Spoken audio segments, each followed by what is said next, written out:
We go. Hi, welcome to We Are Boss People. This is a dialogue with Reverend Daryl. He is a friend from high school. It's the first time that I'm seeing him, even though it's through a screen, in over 25 years, something like that. Um, we're talking about Reverend Daryl's journey from Brooklyn to the world of banking to now being a pastor in Maryland. So good to see you, Daryl. Good to see you, Rob. Your family's good? Everybody's doing well. I mean, strange times we're living in, but we're doing well in the middle of it. Do you expect your 3-year-old to pop up again, or is he down? Uh, it's hard to say. You know, it's 9:30. I'm figuring I got 2.5 solid hours, but you never know. You never know. Um, again, I wanted to reach out to you because I found, your journey really, really interesting. Why don't you just start it off, kick it off, tell us, what you're doing, where you're at, where you live, a little bit about your church and how you got there. Okay, that's easy enough. I'm Daryl Williams. I am the senior pastor of the St. Paul Church in Oxon Hill, Maryland. Originally a Brooklyn kid, as you said, grew up in the city. You and I met in high school at the prestigious Stuyvesant High School, where we were, thrust into math and science and played football together and all the rest of that stuff. And, when you graduate from Stuyvesant, you typically go to college. I did. I went to Morehouse College in Atlanta, where after, I loved math and science until I had it forced down my throat for 4 years straight. So I went to college. I went to a liberal arts college. I went to Morehouse College in Atlanta and promptly majored in philosophy and religion because that's what you do after you spent 4 years in Stuyvesant doing math and science. Right. Um, Did you go into Morehouse knowing what you have any idea what you wanted to study or? Okay, well, that makes this even more bizarre if you really want to get down to it. Growing up in New York, you get just a lot of weird opportunities. So I started interning at an investment bank when we were in high school. And I wanted to be an investment banker. That's what I went to college to do. My original major when I went to Morehouse was economics. And suffice it to say, in my first economics class, my professor and I did not get along. And I realized that I was going to have to take him way too many times, and this was just not going to work.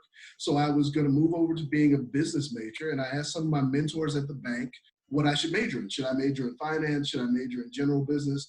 And they gave me what was weird at the time, but the best advice ever. They said, you're in college for 4 years. Study something you find interesting that you won't get a chance to study again. And that was from one of the senior bankers. That was from one of the senior bankers. They said, listen, the stuff that you need to know here, we will teach you during training, and we already know you can do because you've been here for a while. Study something you'll enjoy because you won't get that opportunity again. And anyway, you'll probably go get an MBA afterwards, so you'll get all the business you want to know then. And I took that to heart and enjoyed this philosophy class once and just kind of majored in philosophy and religion. No intentions of going into ministry. I was going back to Wall Street. And when I graduated from school, that's exactly what I did. I went back to Wall Street at what used to be Payne Weber Incorporated and went into investment banking and was enjoying it. Things were going well until one day I had this level of uneasiness is the only way to describe it. It's one of those weird things where you're doing well, you're doing what you wanted to do, and you're sitting there and you're like, I don't know if I want to do this for the rest of my life. And how many years in was that? 2 years in. 2 years in. But I had been interning there every summer and during breaks. So my first couple years in investment banking were really weird because I had been doing the same kind of work for so long already. And I had gotten to watch the career path of others, I guess is the best way to put it. I had made some really good friend tours is what I would call it, because they were friends, but they were also mentors because they were significantly older than, well, what seemed significant at the time. I mean, you're talking about people who, the younger people were, maybe 5 or 6 years older than us because, they were fresh out of college and had started in banking. And, some vice presidents and upper level people took an interest in me and took me under their wings. And I kind of looked at the whole path, Right. from that first analyst job to associate to AVP to VP to first VP to managing director. And I was able to see that over a real course of time. And I guess when I kind of started realizing it wasn't necessarily what I wanted to do with the rest of my life, and you know, when you're in your early 20s, the rest of your life just seems so long and like this big thing that you got to plan out, which, you know, I don't think you have to plan it out, but when you've got a certain background, you find yourself on a path and you sort of say, okay, this is the path, this is where it goes, these are the things that I have to do to get to where I'm trying to go because I know what the end is. And I kind of looked at some of these folk and they had great lives, but they didn't have lives that I wanted because they made plenty of money. I mean, Wall Street's a great place to make money. It's not a great place to make money and see your family simultaneously. Those two things don't happen. Yeah, so, I heard one quote where an investment banker said he didn't see his kids grow up. He saw them just get longer in their beds because he was just there at night. Well, you essentially see three things. You see them born, you see their first day of school, and you see them graduate. That's what you're there for. In between, you're kind of financing a great life for everybody that you kind of hang out with for 2 weeks a year on vacation. So I didn't want that. And the other thing I didn't want, and it's weird the things that you begin to realize. I would be commuting like everybody does in New York. And I kind of realized I didn't just want to be some anonymous, wealthy investment banker for the rest in life. You know, if that's how it turned out, it wasn't what I wanted. And the hard part is when you're on a path, you're trying to figure out, well, what do I do if I don't do this? Because I didn't have a backup plan. You know, the backup plan was you do your early years and then you go back to graduate school. So you either get a law degree, you get a business degree, or you kind of go to Harvard and get like a Kennedy School degree with the math option to just sort of continue in these things. Right. And can I ask you a question? So while this is going on, are you going to church? Are you, did you have a spiritual life, or this was just, you're kind of? Well, I grew up in church. Okay. A Brooklyn kid, grew up in church, grew up going to church every week with my parents. And, you know, one of the joys of being from New York when you start in investment banking is that you don't have to get an apartment. I made the decision to live at home with my parents because while it took away certain things, it was just so much cheaper. Like just the difference in not having to pay rent was. So that's great. So you're making late 90s good Wall Street banking money and you're not paying rent.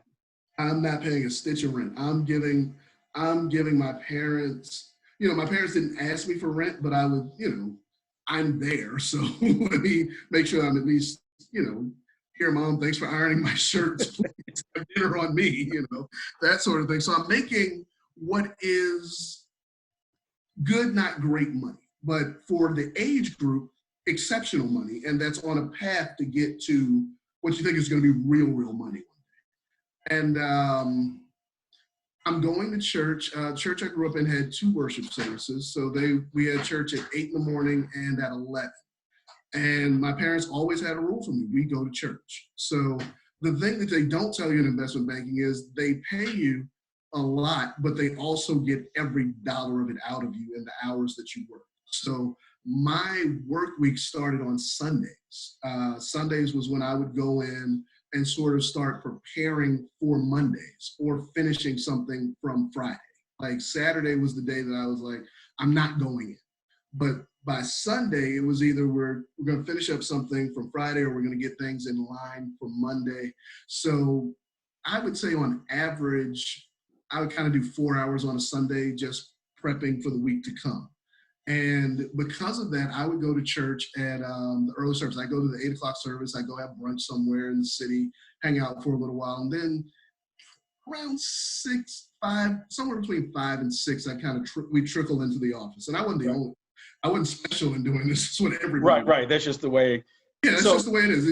And it seems normal when that's what everybody's doing. Right. So, you know, we kind of trickle into the office 4, 5, 6 in the afternoon on Sundays, and you're at your cube, you're doing some work, and you know, you're just doing what you do. You're doing what you do. So as you're sort of seeing the path and seeing that this may not be for you, who'd you talk to? Or, I mean, was it still the older mentors that you had, or your dad, or who? Because I'm sure in your mind, you say, if I tell someone that I'm not good, they're going to think I'm crazy. It's weird. The only person I ever talked about it with, and this is the most bizarre thing in the world, was my barber. Like there was literally no one else to talk to about this, because you've got the American dream on some level. You went to a good high school, you went to a good college, you got a great job. This was the brass ring. And to start saying, yeah, I'm not sure that I want it. My parents aren't interested in hearing that, because like all good parents are like, then what are you gonna do? Right. And I didn't have an answer. There was no, well, and if I could have given them any answer, it would have been easier that, well, I'm going to go be a dolphin researcher. I mean, whatever it was, but I didn't have an answer. You didn't have anything, just not what you were doing. I didn't have anything. I just knew that this wasn't going to be it. So what I went with was, well, I'll figure it out after graduate school. I'll either get an MBA or a JD. So I'll use that as kind of this transition lane to do something, to figure out what I want to do. And then for me, it was, well, maybe it'll be a different part of banking. Maybe it'll be the other side. Maybe I'll do corporate finance at a corporation instead of being in municipal finance, or instead of being on a trading floor. Maybe I'll explore some area of business that is related to this, but not this. And the difficulty with that is, as I look back, my thinking was just so narrow. It was sort of I can think outside of this lane, but not outside of this path, is kind of what was going on. So what got you out of that, I can do these square things within this box sort of thinking?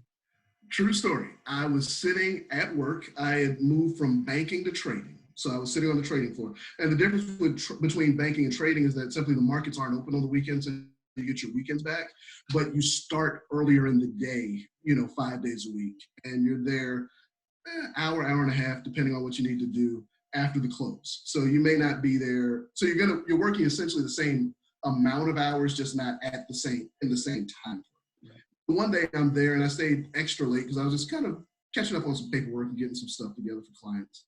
And when you're working on a trading floors are all the same.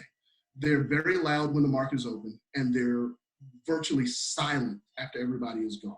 So it's cold because you've got all the computers, and you have to keep them at a certain temperature, and you have the click of the ticker machine and kind of the hiss of air conditioning.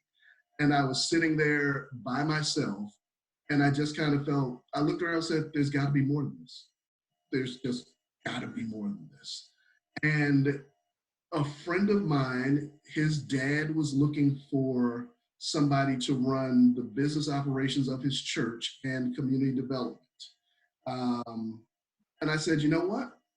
That could be interesting in this time before I go back to school, because I was still, I'll do business school or law school. And I was like, this would be a great thing to put on the resume. It's diversification, because I'm thinking in terms of how do I make the best case for graduate school admission?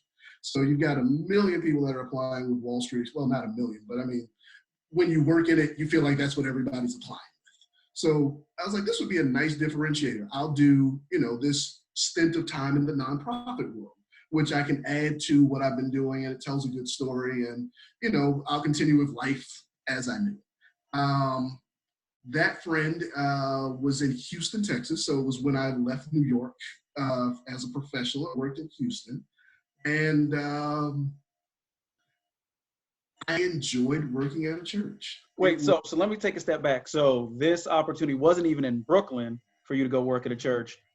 Pack up, move, go to Houston. Packed up, moved to Houston, Texas. So I just have 2 questions. One, what did your barber say? And what did your dad and your mom say? My barber was like, man, you're one of the best customers I had, because I'm very just regular appointment. My parents thought I had lost my mind. They thought I had completely lost it, because I wasn't just leaving Wall Street. I was leaving Wall Street. I was moving to Houston, where I didn't know anybody. My friend was in graduate school in New York. So it's one of those, let me make sure I have this straight. even the person you know isn't going to be living there. And you're just going to go do this. And I was like, yeah. But I talked to my mentor. My mentor had left the bank that I was working at, was working at another bank. And this is what he said to me. He said, how old are you? I was like, I'm 24. I think I was 24 at the time. He said, well, if it's right, great. If it's wrong, you're young. This is the time to make mistakes, take chances, and you'll recover. He said, if it doesn't work, you'll recover. If it does work, you'll find a new life. To me, I was like, I'm not even 25 yet. Why not? What? Worst case scenario, I'll join the Peace Corps. Find something else to do as a transit. Like, that was in the back of my mind. Worst case scenario, I will literally join the Peace Corps, do a year somewhere, helping in a village, and I'll apply to grad school. Like, right. It was always, and I'll apply to grad school and get back to life. And you'd already been to Morehouse, so going from Brooklyn to Houston wasn't a huge transition in your mind. It's interesting. My path has led me all over this country. I tell people all the time, I'm from Brooklyn, but I am a citizen of America. In my time, I've lived born and raised in New York, college in Atlanta, graduate school in Connecticut. I lived in Houston. I lived in Missouri. I live in Maryland now, and I lived on the West Coast in Seattle after that. So I literally lived in every region of the country, which I always say gives me a unique view into the American psyche because I've seen just about all. You've seen a lot. I've seen a lot. So yeah, I've been to Atlanta, but Atlanta and Houston outside of traffic being similar, they're radically different cities. Like Texas is just different. Texas is Texas. Different than small town Texas, but Texas is just different. And Atlanta is the old South. It's Georgia. It's a city in Georgia, but it's Georgia. And Georgia and Texas just aren't the same. So I go to work for my friend's dad, and only time I've ever been fired from a job in my life. What? I drive him home one day, and he tells me, and I quote, "You are the worst director of finance I have ever had, but you are the best assistant pastor I've ever had. You're going to seminary." Wow. And I did.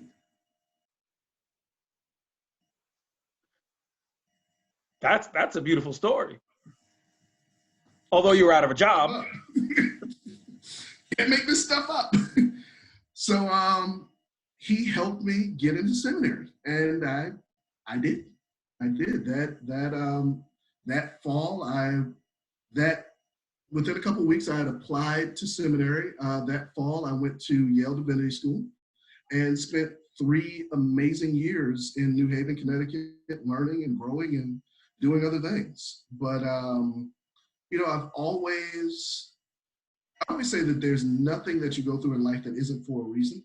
Mm. So interestingly enough, while I'm at Yale, I'm also interning for the Director of Economic Development for the city of New Haven. So the investment banking experience is coming in handy while I'm kind of doing this thing. And I sort of said, that's an interesting blend of skill sets to do nonprofit work, but also to be, as a person of faith, working in a faith tradition. So even when I was in seminary, I kind of figured out, okay, I will probably wind up pastoring, but I also had this, I never lost the urge or joy of the work that I did in finance. I just didn't want to just do that. I didn't want that to be the sum total of my existence at the end of the day. So did that, was in that office for 2 years, then I graduated. Graduated from Yale and went to Seattle, Washington, where I was the executive minister at the First AME Church of Seattle, Washington. And you're about, 28 at this time? 26. 26 or 27. So somewhere in that general vicinity. Was out there for 2 years and then got my first senior pastorate in Columbia, Missouri, of all places.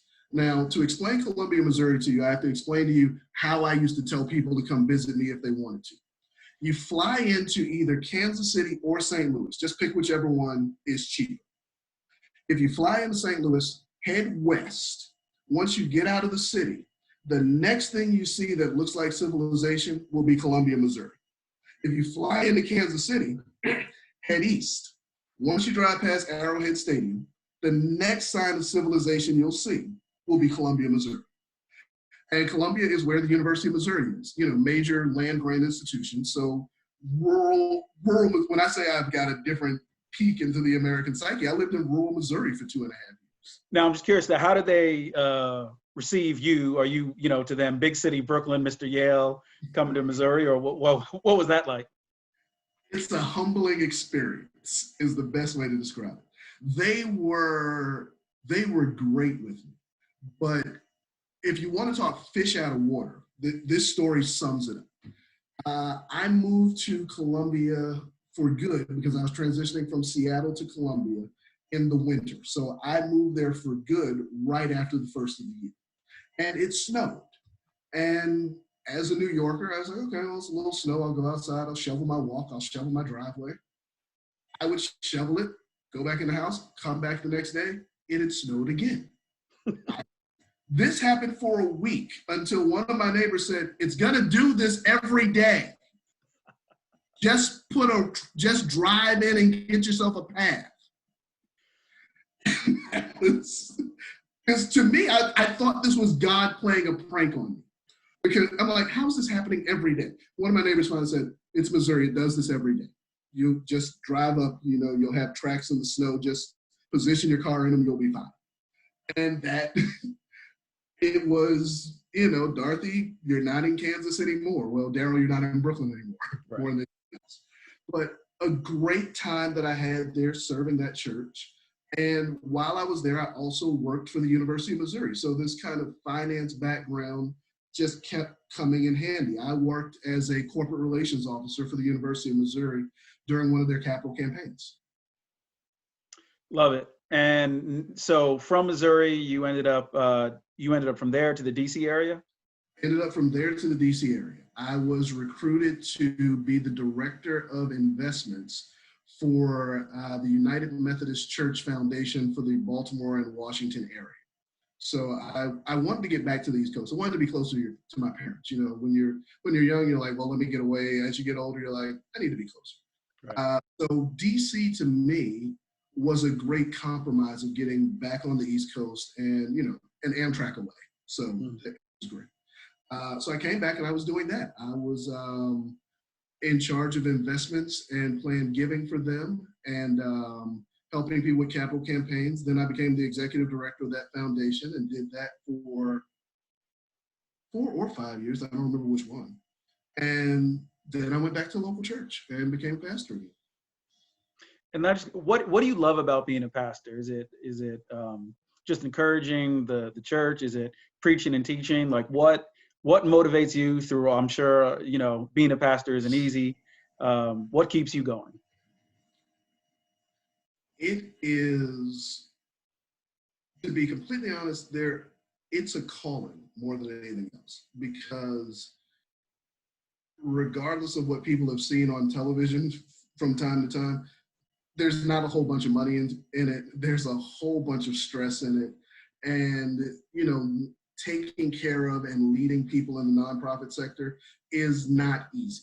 And it's not easy because when you're working with volunteers, you have the same responsibilities and accountabilities as a CEO, but you have none of the pressure points of a CEO. There is no, I'm paying you. There is no, you'll lose your job. So it's a soft skill environment that also has a hard skill set behind it. But I love doing it. I love preaching and teaching. I love seeing people's lives change. And I love what a church that is active in its community and wants to make a difference can do. I'll give you an example. Right now, my church is in the DC area, we do this thing called Warm Nights, where they ask churches to become essentially a hypothermia shelter during the winter for a week. That's amazing. My church does 2 weeks of it every year now. We started off doing one, now we do two. And right now, literally, there are 22 men in the basement of my church. We've converted the basement of the church for these 2 weeks into, I don't want to call it a makeshift homeless shelter because that makes it sound worse than it is.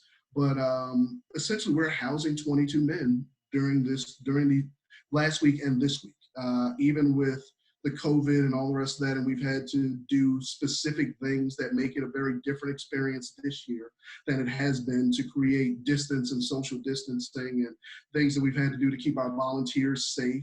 But it's heartening every time I have volunteers that say, listen, yeah, there's a pandemic, but I'm going to donate 2 hours of my time or 3 hours of my time to make sure these people who have literally nothing have something for at least a couple weeks. So when you see the goodness of humanity, and when you have people whose lives literally can be changed by some of the work you do, no matter how hard it is, it makes you say, yeah, I'm coming back tomorrow. And then you add on to that, just as a person of faith, preaching and teaching the word of God is important to me. There is nothing else I'd rather be doing. I always tell people, if there's something else you can do and be happy, do it, because this work is way too hard. But there are plenty of things I do on the side, but this is what I've given my life to. And sorry, transition to slightly a more personal topic, because I'm curious, when you met your wife, were you already a pastor leading a church? Was that how you two met and started dating? How I met my wife is an interesting story. I met my wife when I was leading a singles ministry group at a different church, not the church I pastored. I was leading a singles ministry at a different church. And this woman came into the singles group, and, I wasn't some Lothario just trying to, like, ooh, I'll run the singles, great. It wasn't anything like that. We became friends. We just became friends. I become friends with a whole bunch of people through the work of the ministry. I've become, friends and acquainted with a whole bunch of people through the work. And I'm sure you had a bunch of the older women in the church trying to set you up with someone. Interestingly enough, no. Interestingly enough, times have changed. The older women of the church want to see you get married, but I never had the ones who were sort of like, I have a niece. I never had that. But the funny thing is, after I got engaged, there were a few who were like, my daughter was always interested. I thought it was hilarious afterwards. And it was one of those, I didn't want to date somebody in a church where I was doing ministry. I just think it's a bad look. But there was just something different about my wife. I said, look, you can't date more than one. But if there's one that I convinced myself, if there's one that's worth the shot, it's her. And we have become such good friends. I enjoyed her company so much. And that's how we met. And this year we'll have been married 7 years. Oh, congrats. And your son is now 3 years old? He is 3. He is a happy, healthy 3-year-old toddler that does all the things that happy, healthy 3-year-old toddlers do. I guess, is he running the house in these days? He's doing his best. He is the only person who doesn't have anything else to do. So my wife and I are kind of trading off between each other with him. So, both of us spend a lot of time on Zooms right now.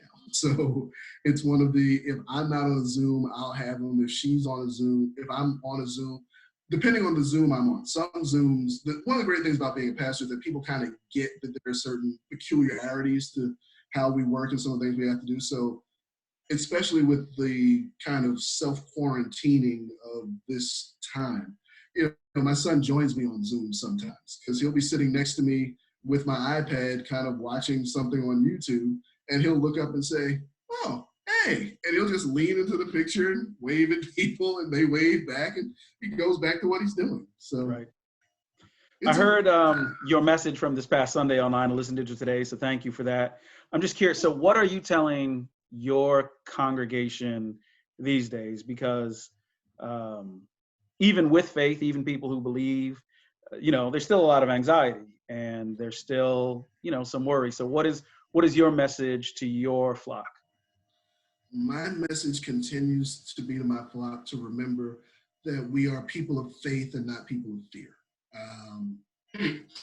And being people of faith doesn't mean that we are not people of head. We're head and heart. So my message to my people, and they will, if you listen to some of the sermons over the last couple of weeks, it'll bear it out. I always say, listen, you've got to be taking care of yourself. You've got to be keeping your social distancing. You've got to be washing your hands. You've got to be doing all the things that our public health officials are telling us to do. But you also can't lose yourself in this. You can't lose sight of God and sight of the fact that we still believe that God has a plan and that God will, in the end, make things come out to be good.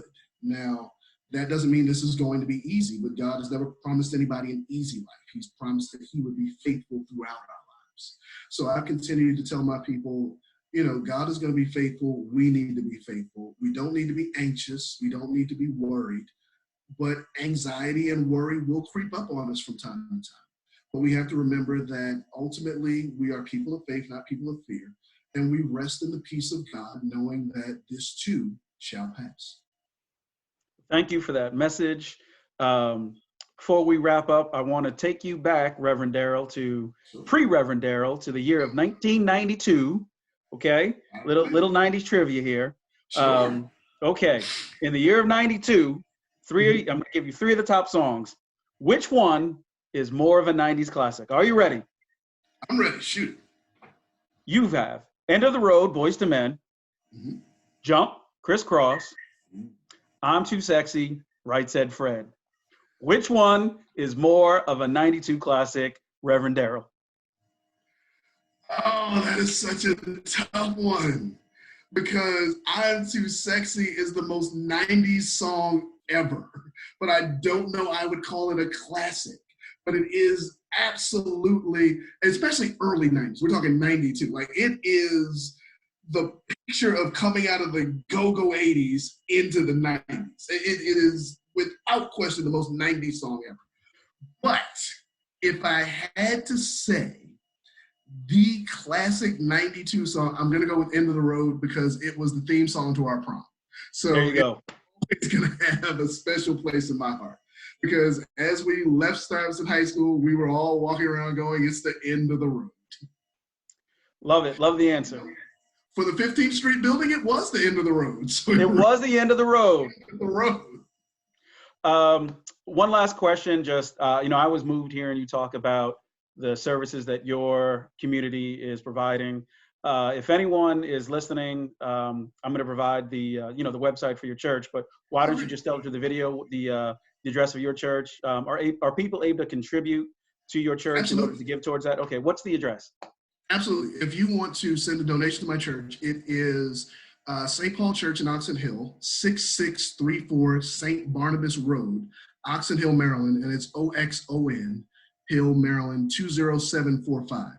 But the easier way to contribute is to go to our website, www.stpauloxonhill.org, stpauloxonhill.org, and click on the giving tab, and it'll give you multiple ways that you can give. It has the church address there, but it also has digital giving. And if you'd like to support our work, we greatly appreciate it. It is, of course, tax deductible, but what I can tell you is that money that comes into our church goes into the ministry of our church. It goes into providing us with the ability to do things in the community and to do things to enrich people's lives spiritually. We live in a time where I just don't think you can make it if you don't believe something beyond what you see around you. And at St. Paul Church, we want people to have something to believe in, and we believe that that's God and his son, Jesus Christ. But we also believe that you have to believe in something. So out of what we believe, is we do the work that we do, and we'd love your support. Reverend Daryl, thank you for your time. Wishing all the best to you and your family and your congregation, and our prayers are with you. Thank you, Rob. To you and your family as well. Thanks so much for your time. Appreciate it.